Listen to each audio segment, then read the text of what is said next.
আপনাকে ধন্যবাদ। এই যে 23 নম্বর ওয়ার্ড ব্যানারটা সরান, 9 নম্বর ওয়ার্ড ব্যানার সরান, সামনের দিকে যান প্লিজ, ব্যানার গুটান। 9 নম্বর ওয়ার্ড মতিঝিল দক্ষিণ, ব্যানারটি নামারে বন্ধ করুন। এই ব্যান্ড বাজাচ্ছেন যারা, বন্ধ করুন।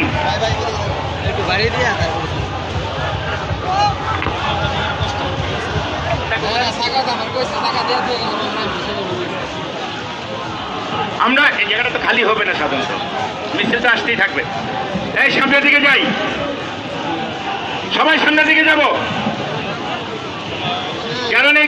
কেরানীগঞ্জ আপনারা একটা এমন একটা জায়গায় বারবারই আগে বললাম না, আপনারা পিছনে থাকেন, পিছনে নিয়ে যান গাড়ি। কেরানীগঞ্জ মডেল পিছনে যান। এই জায়গাটা ছেড়ে দেন, এই দক্ষিণ সরেন, এই পর্যন্ত এখান থেকে সরতে হবে। এই যে আলমগীর হোসেন 14 নম্বর ওয়ার্ড, ভাই সামনের দিকে